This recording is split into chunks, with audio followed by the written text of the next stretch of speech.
Hello, I'm Lugatorix, and today we're going to be discussing the three Roman factions, the Brutii, the Scipii, and the Julii.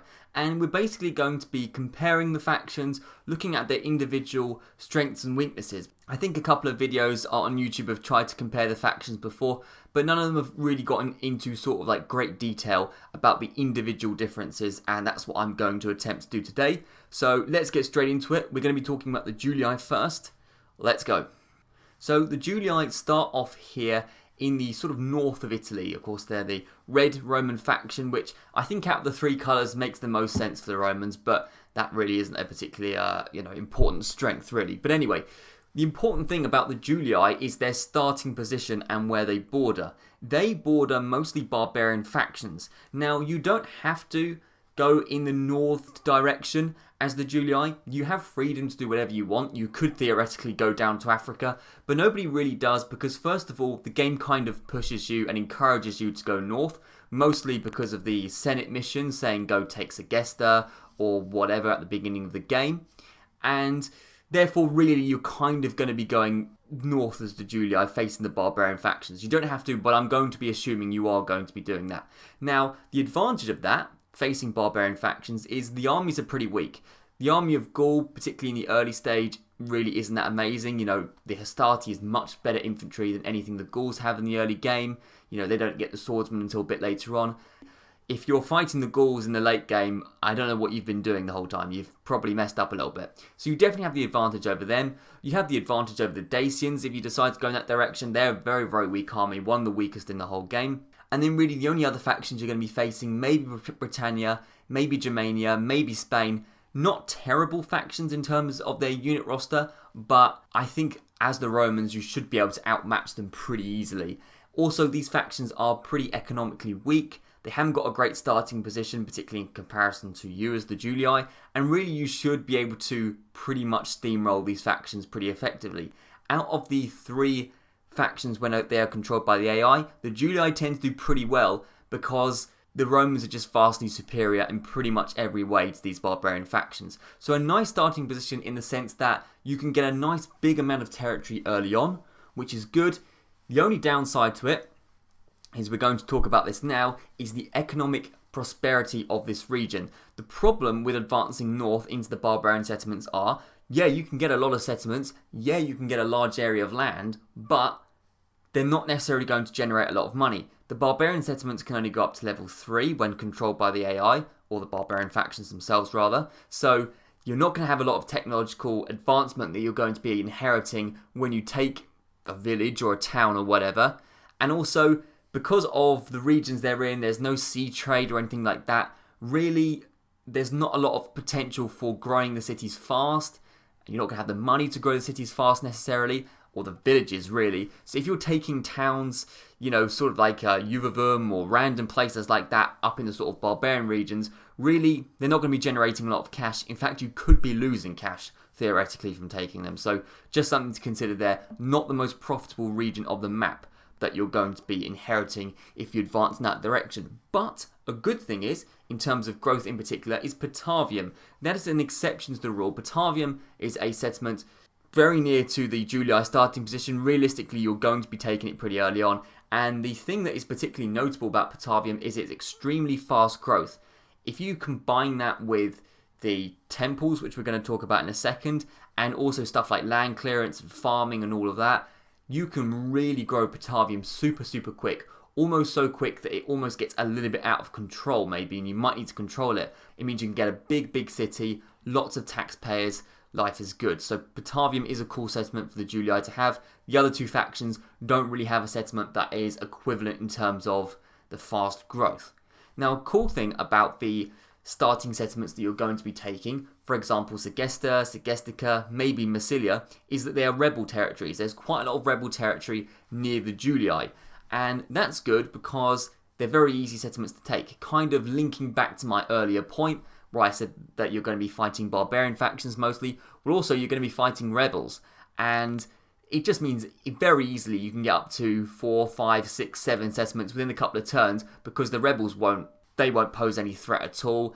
Finally, talking about the Julii, we're going to be talking about the temples, and this links into one of my earlier points, particularly with Batavium. The Julii's speciality with the temples is fast growth, population growth. Now, like I said earlier, that's a good thing because it means more taxpayers. It also means that the settlements can be upgraded quicker if the population grows, meaning you get better units, you get better, academies and traders and whatever, and it's kind of a cumulative, exponential effect where it can help your economy, your technology, production, everything. So fast growth is pretty cool, and particularly the Temple of Ceres, I think I'm saying that right.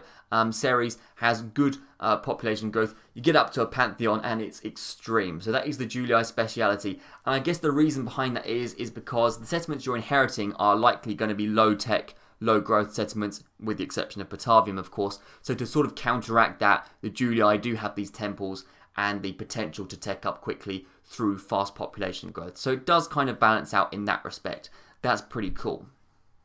Something that's not so great about the Julii is the access to mercenaries. Now, we've discussed mercenaries actually in some recent videos. I did mercenary guides, and I discussed the mercenaries in the barbarian regions, particularly the infantry, actually even the cavalry and the archers, thinking about it. Most of it isn't really that amazing. Now, of course, you can argue that really if you're the Romans with a strong unit roster facing weak factions like Dacia, you're not going to need a great mercenary pool. But if you do like to rely on mercenaries, the Julii probably isn't the faction for you because, with the exception of Italy itself, the area they're going to be expanding into hasn't got the greatest option. Next up, we're going to move on to the Brutii, and we're going to start off with the bordering factions, like I said. Now, in my opinion, the Brutii, over the course of the whole game, has the hardest job in terms of the factions they're going to be facing. They're nearby the Greeks, which are tough. They have some proper hoplites. They even have Spartan hoplites in Sparta, believe it or not. I believe it's Sparta. And Spartan hoplites are some of the best infantry you're going to see in the whole game, particularly in the early game, that's for damn sure. Best unit of hoplites in the whole game. You know, you're going to be facing the Macedonians as well. They've got some solid hoplites, some good cavalry as well. Thracians are certainly no joke, and you're going to be facing some solid factions like that. You're not really going to be facing off against the weaker barbarian factions like Dacia, like we just discussed with the Julii. So that is, you can consider a downside of the Brutii, that you're going to have a tougher time. You're going to be facing some tough units, a lot tougher than anything that the Julii is going to be thrown at. So that is potentially a disadvantage, but in the very, very early game, and I'm talking about the first few turns, actually, the starting settlements are very easy to take. You've got Salona and Apollonia. These are two rebel settlements that are just across the hop from Italy to what is now sort of like modern-day Greece, Macedonia region. These settlements are very, very easy to take because they're rebel. There's no decent units in them really, but also actually because they're on the coast, they have potential to be pretty lucrative over time. So you can get a nice solid sort of 4 or 5 settlements very, very quickly, but 4 or 5 high quality settlements. Anything, sort of anything much higher quality than the Julii can get, for example. So that's quite good. Yeah, Salona and Apollonia definitely is an advantage, but yeah, facing the Greeks and the Macedonians is going to be a bit of a threat in the early game. It could be a bit of a grind if you're new to the game. They can be quite a threat. That's why maybe I would recommend the Julii for beginners, because if you're a beginner to the game, you're going to want to be facing pretty simple factions, whereas the Brutii are facing some quite complex factions. Saying that, the advantage of facing more complex factions and more sort of high-tech factions is that you're going to be having a more prosperous area. The Brutii move into the most prosperous area of the whole game. They're going to be moving into the sort of Greece, Macedonia region, and eventually into Turkey. This region of the map is one of the most lucrative areas of the game. I would say the whole sort of Greek region is the most lucrative. It's on a Mediterranean Sea. The settlements are high-tech. You've got some good trade stuff. Kydonia, which is modern-day Crete, is an excellent, notoriously good settlement for trading because it has access to purple dye, I believe, and some very valuable stuff. And you can make a lot of money by taking these settlements. Sure, it's going to take some resources to take down the Macedonians and the Greeks, but once you do, you've got a lot of money very, very quickly. And talking about the sort of economic prosperity of the region is actually good in terms of diplomacy. And I didn't really discuss this with the Julii, but it's the opposite with the Julii, basically. When you're in the early game and you're basically not at war with anyone, it's a good idea to get your diplomats to move to the neighbouring factions and say, look, we'll give you map information if you give us money. We'll have a trade agreement with you so we can make money together. Now, obviously, if you're doing this with factions that have a better economy, then you're going to be earning more money. you can ask for more money for your map information, and you'll just be earning more money through trade. The Julii, on the other hand, you can't really go up to the Dacians and demand 1,300 for map information. They're likely going to say no because they physically don't have the money. But the Greeks and the Macedonians, for example, probably do, meaning again you can get a nice economic advantage in the early game, which is nice. Saying that, you're probably going to be going to war with these factions soon, so the economic advantage won't last for long, but those first few turns are crucial in building your empire, and the Brutii have that on lock. This region also has the best mercenary pool in the game. Like I discussed in my mercenary guides, the sort of Hellenic region has some really great mercenaries. We're talking Cretan archers, we're talking Rhodian slingers, we're talking Thracian mercenaries and Bastani and stuff like that. Really some quite damn good units. Illyrians as well, pretty solid unit. And if you like using your mercenaries, if you like having that sort of more diverse army, then this is the region to go into, is the sort of Greek, Macedonian, Turkey region, because you're going to have a lot of mercenaries spawn in, and they're going to be good quality mercenaries as well. So in terms of the army, although the armies of the Julii and Brutii are very similar, actually Brutii armies will have the advantage of having some of the best archers in the game, for example, the Cretan archers. So they do probably have the best army in the game purely because of the mercenaries they are able to recruit. Finally, we're going to be talking about the temples for the Brutii, and the Brutii's temple speciality is experience and sometimes even morale. So the earlier temples, I think pretty much most of the temples for the Brutii, I think all of them actually, have an experience bonus. Experience is good. Experience is a very, very important part of the game. But also, if you have the Pantheon to Mars, you get a +1 morale bonus as well. And that's really, really OP. That's really OP. I've discussed in all of my faction guides ever that morale is a huge important part of the game. And you know, you can get some pretty strong units with good morale anyway, but if you add even more morale onto that, it just means your army is even more overpowered, the units are going to be staying up for longer, and you're more likely going to be winning battles. I believe on the Pantheon to Mars, it is a +3 experience bonus, +1 morale bonus. If you retrain your units in a settlement that has that, it doesn't matter what unit you have, it's going to be a damn good unit, that's for sure. Of course, that is the Pantheon, you need to work up to it, but the Brutii are very much equipped for fighting in battle and fighting for a damn long time without breaking. That is excellent. And finally, we're going to be moving on to the Scipii. Now, the Scipii are an interesting one. They are my favourite of the three Roman factions, but I'm not saying they're the strongest. They wear blue, of course. They start off, their empire is actually a little bit divided. All the other Roman factions have two settlements, both on the actual Italian peninsula. Not the Scipii. They have Capua, which is right next to Rome, but they also have Messana, which is on the island of Sicily. So a little bit of a fragmented empire, which I think is a disadvantage because half of your generals and your armies are on the Italian peninsula where they're not needed because they're right next to your allies, and then half of them are on Sicily when really you need everything on Sicily because that's where you're going to be fighting in the early game. So that's a little bit of a disadvantage in my opinion. Who are you going to be fighting as the Scipii? Well, the game encourages you to go south. First of all, taking the whole island for yourself, and then going across North Africa and basically doing your thing, eventually coming up to the Middle East. Now, what does that mean you're going to be fighting? Well, you're going to be fighting the Greeks early on in Sicily, but only one settlement, and then mostly the Carthaginians and the Numidians, and eventually the Egyptians. Now, the Egyptians are very, very tough, but once you reach Egypt, you should be well equipped to take them down. So really, I'm going to be focusing on the Greeks, Carthaginians, and Numidians. Now let's talk about the starting settlements. Like I said with the Julii and the Brutii, they have a couple of easy starting settlements to take. The Julii have Segesta and Segestica, rubbish, basically rebel settlements that you can take. Easy, you're already up to like 4 or 5 settlements very quickly. The Brutii I discussed have Salona and Apollonia, 2 easy settlements. They're basically gifted to you by the game. The Scipii aren't quite as lucky. They don't have a gift of rebel settlements or anything like that. The first 2 settlements logically you're going to be taking are Syracuse and Lilybaeum. Now Syracuse, which is the one which the Senate encourages you to go towards first, is actually really quite strong. They have proper walls, it's a minor city, and they actually have several units of proper hoplites alongside a general. Now, on very hard difficulty, that is not easy to take down, even on a regular difficulty, but particularly if you like to play very hard like I do, that's really quite tough to take down.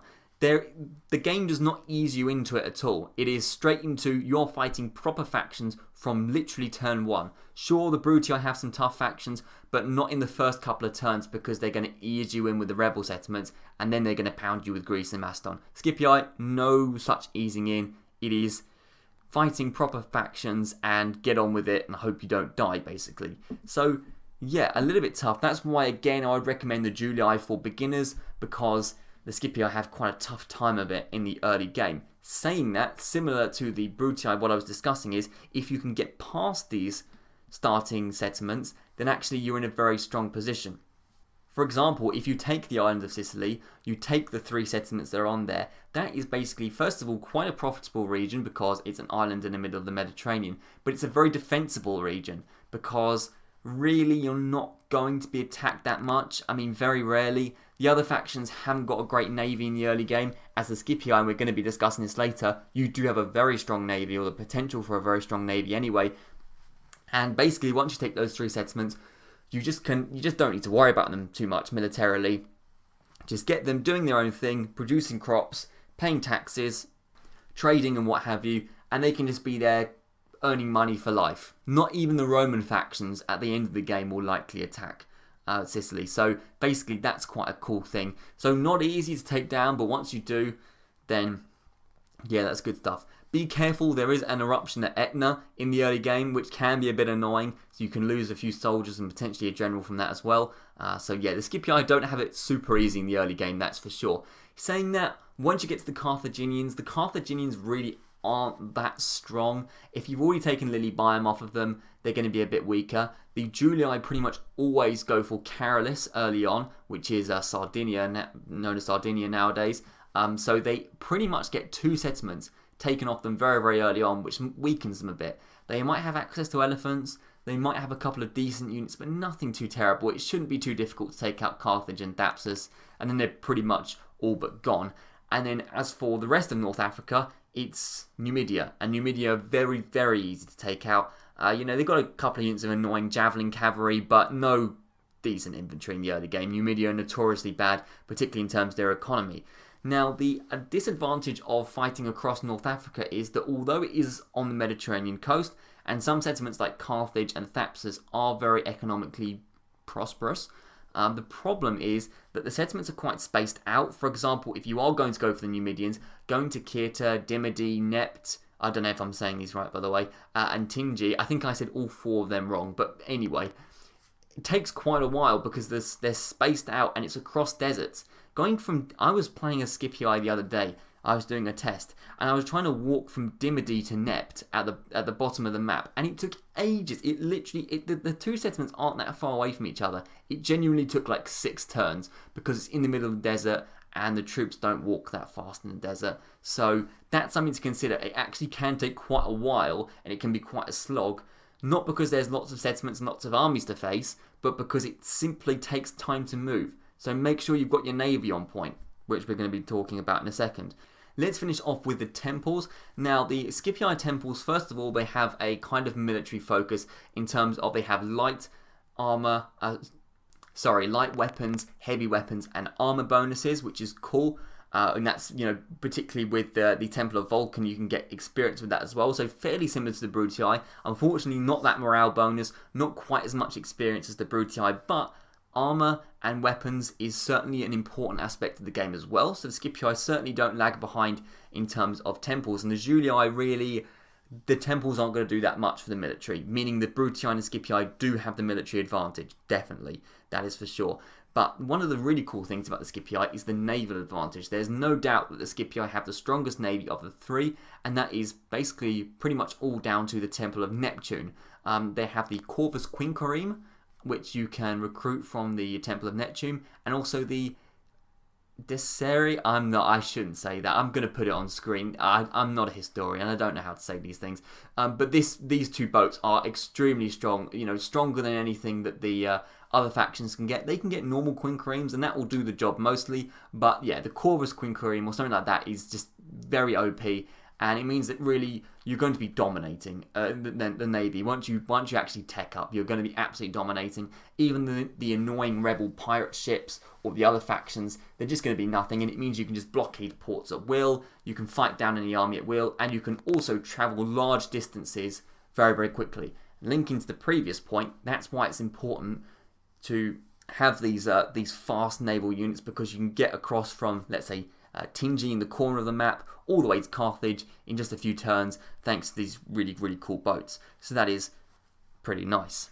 The only other difference between the three factions, they have identical unit rosters except for one unit. Now, all three of the factions have access to amphitheatres and colosseums and so on and so forth, and with that they can recruit an individual unit. The Julii can recruit Samnite gladiators, the Brutii can recruit Velite gladiators, and the Scipii can recruit Mirmillo gladiators. I hope I said them all right. Now, I'm not actually going to discuss the differences between these three because I have before in the respective faction guides for the Brutii, Scipii and Julii. So I'll leave that in the description. It's at the beginning of each video. I discuss the differences between the three gladiators. No need to particularly go over it again. But honestly, they're all fairly similar. I believe they all have excellent morale. They're all pretty solid, but I never particularly use the gladiators much. They're quite speciality units, and the thing is, by the time you really get access to a lot of the gladiators and stuff, you're going to have much, much better units. I mean, they're cool, but they're not going to stand up, in competition against like urban cohorts or praetorians or whatever. So realistically, I don't use the gladiators too much. It doesn't make a huge amount of difference. In terms of practicality, really, they have the same unit roster. But like I said, I think the Brutii is the strongest because they have the best mercenaries coupled with the best military temples. So yeah, that is basically all the differences I could find between these three factions. I wanted to make it fairly concise but also detailed, so I hope this has been a cool video for you guys. I would recommend the Julii if you are a beginner, like I've said several times in the video. I would say that the Scipii is, in my opinion, the most interesting faction, and I would say the Brutii is the most strong faction. If the AI is playing as these three, like I said earlier, the Julii tend to do a very good job in the early game because they can expand quickly because there's no competition. But overall, the Brutii tends to do the best job out of the AI because once they finally sort of grind their way through Greece, they start getting very strong, spawning lots of armies, and they start to become very, very dangerous once they tech up. The Scipii, I think, are the weakest of the three factions when controlled by the AI because they tend to be incredibly slow. They quite often lose at Syracuse and Lilybaeum. They are the least aggressive of the three Roman factions and the most incompetent when controlled by the AI. So there you go. That is my summary of the three Roman factions. I've got lots more videos to come. Thank you very much for watching, and I'll see you around.